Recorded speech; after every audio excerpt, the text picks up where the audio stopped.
What's shaking, everyone? So this is going to be the first episode of the new series, 12 Rules for Riots. And what I'm going to be doing is going through this fine piece of literature, which I believe everybody should read. It is definitely one of the three books that I highly recommend. 12 Rules for Life, Jocko Willink and Leif Babin's Extreme Ownership, and David Goggins' autobiography, Can't Hurt Me. If you can't parse information from those three books, you're doing it wrong.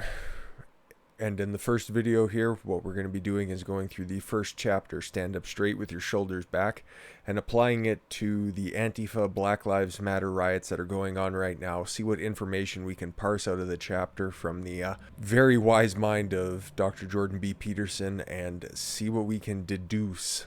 And before we do that, I want to thank everybody for taking the time to dropping by my channel here, and hopefully you can grab some information from this that can help you along with your life as well.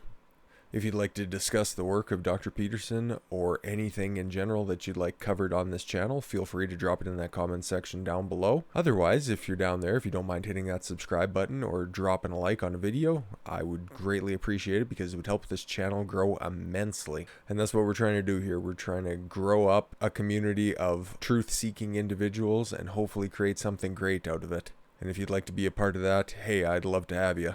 So if you've been fortunate enough to take the time necessary to read 12 Rules for Life. I've done it twice so far. I've also listened to the audio version of it, and I'll be honest, the first time that I read it, I thought that it was a very dense read, not like drooling read, but there was a lot of information to go through, and it didn't quite sink in until I took my second read through it, where it was very powerful, and it really struck me how all the information could be extrapolated out from the different scenarios that were given in each chapter and how they could be applied to the rest of society at large. So it's very important to use all the available information out there. So while Dr. Peterson is recovering right now, there is a dearth of information out there that we can use to not even solve, but at least understand what's going on with the riots right now. And I just want to show you guys what it is that makes up these group of vagabond individuals. So here's just some screenshots. These aren't well-looking people, and I don't think you need to be reading 12 Rules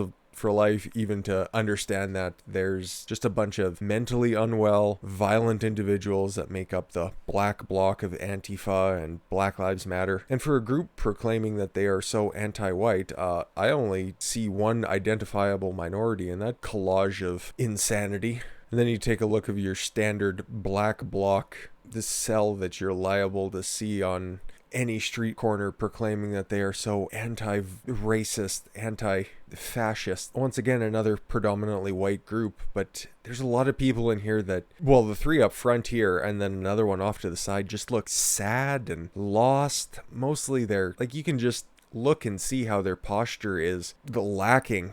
Like, just as a personal trainer, you can see here how a lot of their legs are hyperextended, their head is jutted forward, they have terrible posture, and more or less they just look confused more than anything. And that's just what I see. And even prior to wanting to do this video series, I could see from a physiological standpoint that there was something wrong here. And I think you've seen it as well. So I'm going to do some reading from chapter 1, Stand Up Straight with Your Shoulders Back, and juxtapose it with what's going on. I've come up with a list of important points that we can cover and discuss a little bit further, but going chronological through the chapter, the first point that really hits home is the different threat levels and the different conflict levels that lobsters come across when they are facing other like crustaceans and engage in combat. So when lobsters engage in combat, the winner stretches out.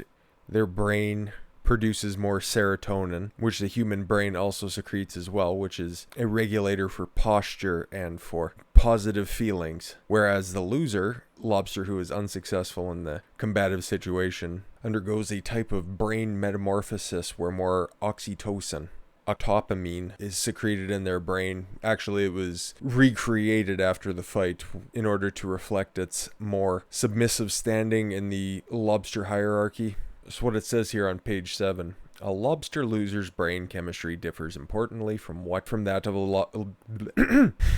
A lobster loser's brain chemistry differs importantly from that of a lobster winner. This is reflective in their relative postures. Whether a lobster is confident or cringing depends on the ratio of two chemicals that modulate communication between lobster neurons, serotonin and octopamine. Winning increases the ratio of the former to the latter. A lobster with high levels of serotonin and low levels of octopamine is a cocky, strutting sort of selfish, much less likely to back down when challenged. This is because serotonin helps regulate postural flexion. A flexed lobster extends its appendages so that it can look tall and dangerous, like Clint Eastwood in a spaghetti western. When a lobster that has just lost a battle is exposed to serotonin, it will stretch itself out, advance even on former victors, and fight longer and harder. The drugs prescribed to depressed human beings, which are selective serotonin reuptake inhibitors, have much of the same chemical and behavioral effect. In one of the more staggering demonstrations of the evolutionary continuity of life on Earth, Prozac even cheers up a lobster. High serotonin, low octopamine characterizes the victor. The opposite neurochemical configuration. A high ratio of octopamine to serotonin produces a defeated-looking, scrunched-up, inhibited, drooping, skulking sort of lobster, very likely to hang out around street corners and to vanish at the first hint of trouble. Sound familiar? Well, I know it does to me, and that was really a point when I went back to reread for this video. You take a look at,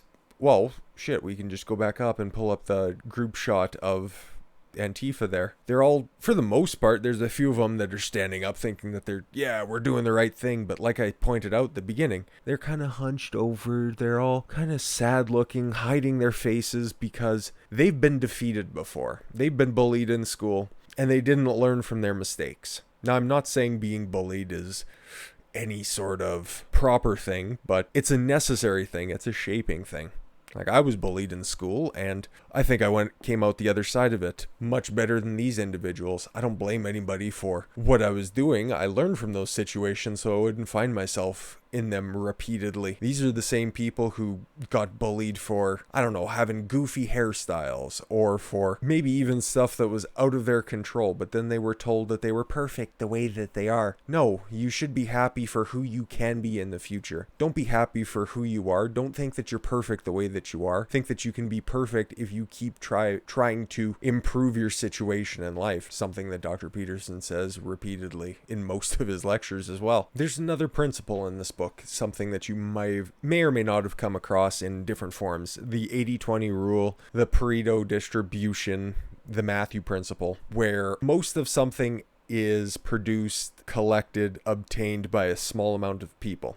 Like it says on page 8, a tiny proportion of musicians produce almost all their recorded commercial music. Just a handful of authors sell all the books. 1.5 million separate titled books sell each year in the United States. However, only 500 of these sell more than 100,000 copies. And then on page 9, it has a Bible verse, Matthew 25:29, which Dr. Peterson claims is the harshest statement ever attributed to Christ. To those who have everything, more will be given. From those who have nothing, everything will be taken. Now, that's very true. It happens a lot. The top 1% have more wealth in the world than the bottom 50% of people. Is that something to burn the entire system down over? Absolutely not. Capitalism sets up a system where you can climb the ladder. It is also possible that that ladder might become rotted and breaks down, and the people at the top are at the top and the people at the bottom no longer have a system to climb up. But there are checks and balances in our economy, in our society, that prevent that ladder from rotting or from rusting. But that's not what the rioters are told. That's not what those corrupted individuals for Antifa and Black Lives Matter believe. They're constantly told that the system is rigged against you and there's nothing you can do about it. They believe that there is no upward mobility in society. And that's what's so wrong with the modern school system. It perpetuates victimhood culture, where when you realize that society is built to lift everybody up, a capitalist society is meant to build everybody up, whereas a communist society is supposed to be bringing everybody up through redistribution. The only thing that actually happens is everybody becomes equally poor. Everybody equally has nothing. And some of these people believe that they're so far behind that they just want to flip the game board and start over instead of doing the hard work and shouldering as much of a burden as they can handle. Nah, it's just easier to try to burn it all down. And earlier around about page 10, it starts to discuss fitness and natural selection amongst lobsters. Now, you can take a look at the Antifa mugshots. You see that these people are, I wouldn't necessarily say classically good-looking individuals, but does that really matter? There are a lot of ugly fat billionaires out there, and they all have successful families who we're not here to name call. I'm going to go ahead and jump to page 15. So it's describing people along a scale of 1 to 10 when it comes to natural selection and fitness as an individual. 1 being in an excellent situation, 10 being in the lowest status situation. If you're number 1, the highest level of status, you're an overwhelming success. If you're male, you have preferential access to the best places to live and the highest quality food. People compete to do you favors. You have limitless opportunity for romantic and sexual content. You are a successful lobster, and the most desirable females line up and vie for your attention. Hot, right? If you're a female, you have access to many high-quality suitors. Tall, strong, and symmetrical. Creative, reliable, honest, and generous. And like your dominant male counterparts, you will compete ferociously, even pitilessly, to maintain or improve your position in the equally competitive female mating hierarchy. Although you are less likely to use physical aggression to do so, there are many effective verbal tricks and strengths at your disposal, including the disparaging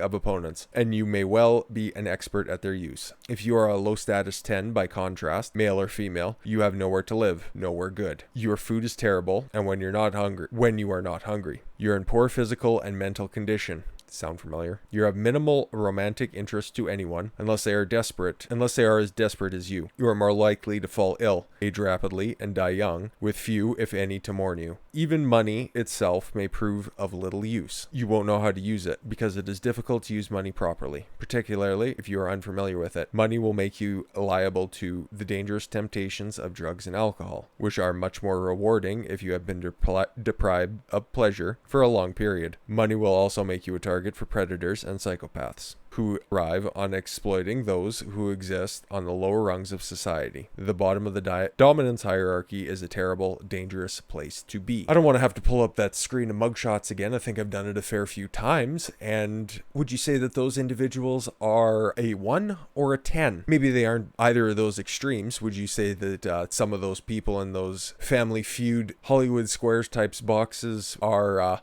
perhaps a 7 or an 8? Do you think that they'd have more serotonin in their system? Or do you think that they'd have more octopamine in their system? I'll just fucking answer the question for you. I think that they all have, shitty diets, poor sleep schedules, and generally perpetuate the cycle of terrible choices breeding terrible situations, and the cycle spins out eternal, because it is much easier to go from a 1 to a 10 than from a 10 to a 1. All of these people are craving for the ones to be pulled down to their level because they haven't achieved any sort of lasting success, and they don't believe that anybody who achieved that lasting success did it fairly, or those opportunities haven't presented themselves to the people at the bottom. And this is wrong, because they believe that the dominance hierarchies, the power hierarchy, are inevitably corrupt, and that they are all social construct. And what 12 Rules for Life and what many of the talks that Dr. Peterson has given clearly dispel that fact, and that's why lobsters are such a central figure to the first chapter. Because there is a dominance hierarchy. Whenever one lobster loses, his brain is dissolved and more octopamine goes into his system, and he becomes a much more subservient lobster regardless of his previous victorious battles. The winning lobster has more opportunities to mate, has better opportunities for living standards, and is therefore farther up on that previously mentioned slider of a 1 to a 10. And just to clear this up, lobsters ain't people. I know, right? You come to this channel for all the breaking information, but clearly hierarchies are not social constructs, as the postmodern neo-Marxists like to point out. And something else that is pointed out in chapter 1 is that when you are closer to a 10, you start to believe that everything needs to happen right now because you are incapable of planning for the future. You are not able to see past the end of the week, or maybe even in some cases the end of the day. That's why you see all of the rioters and all of the leadership of the Antifa and BLM organizations calling for revolution now, when we wanted to defund the police, even though we haven't thought about it and realized that that would be a terrible idea. It's because they are all concerned about tearing everything down now without properly thinking through anything. Like I touched on it, it said that these people don't have access to good food. Now, some of them are trust fund rioters where their mommy and daddy may or may not be knowingly subsidizing their civil unrest activities, we'll put it.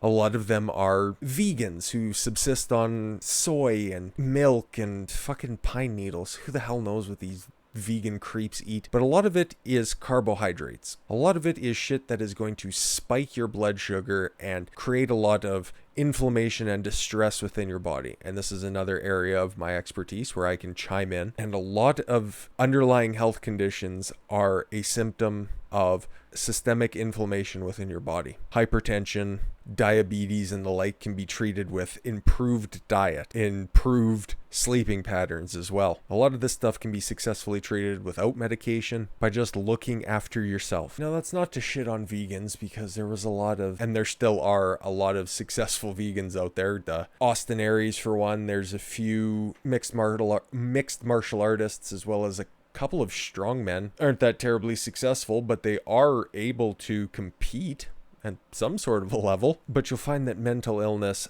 nearly always begins at a young age. And just the title of this chapter, Stand Up Straight with Your Shoulders Back, even if you don't believe it, it is great advice. There's this old saying out there, fake it until you make it. And even if you do just improve your posture, if you sit up more straight, you have more access to lung capacity, oxygen flow throughout your entire body. You could be miserable inside, but it is something very easily that you can do to fix your current situation. And that is one way to create a positive feedback loop where, hey, if I can fix this one thing, then maybe there's something little that I'm neglecting that I can continue to build upon in order to take myself from a, let's just say, a 6 situation, and then maybe in 6 months time I can be a 3, or I can be a 2 if I really apply myself. And to just end this video, I'm going to read the last few paragraphs of this chapter because I think they're very telling, and it's great information that I know won't reach the ears of these rioters, but at least you can have it, parse it out, and apply it to different situations. Stand up straight with your shoulders back means building, so attend carefully to your posture. Quit drooping and hunching around. Speak your mind. Put your desires forward, as if you had a right, at least the same right as others. Walk tall and gaze forthrightly ahead. Dare to be dangerous. Encourage the serotonin to flow plentifully through the neural pathways desperate for its calming influence. People, including yourself, will start to assume that you are competent and able. That's just what I said. Or at least they will not immediately conclude the reverse. Emboldened by the posture, by the positive responses you are now receiving, you will begin to be less anxious. You will then find it easier to pay attention to the subtle social cues that people exchange when they are communicating. Your conversations will flow better, with fewer awkward pauses. This will make you more likely to meet people, interact with them, and impress them. Doing so will not only genuinely increase the probability that good things happen to you, it will also make those good things feel better when they do happen, thus strengthening and emboldening you may choose to embrace being, and work for its furtherance and improvement. Thus strengthening you may be able to stand, even during the illness of a loved one, even during the death of a parent, and allows you to find the strength alongside you when they would otherwise be overwhelmed with despair. Thus emboldening, you will embark on a voyage of your life. Let your light shine. So to speak, or the heavenly hell, and produce your rightful destiny. Then the meaning of your life may be sufficient to keep the corrupting influence of mortal despair at bay. Then you may be able to accept the terrible burden of the world and find joy. Look for your inspiration in the victorious lobster, with its 350 million years of practical wisdom. Stand up straight with your shoulders back. Great advice. And that'll conclude part 1 of the 12 parts. It's 12 rules for life. 12-part series that I'll be doing on this channel here sporadically.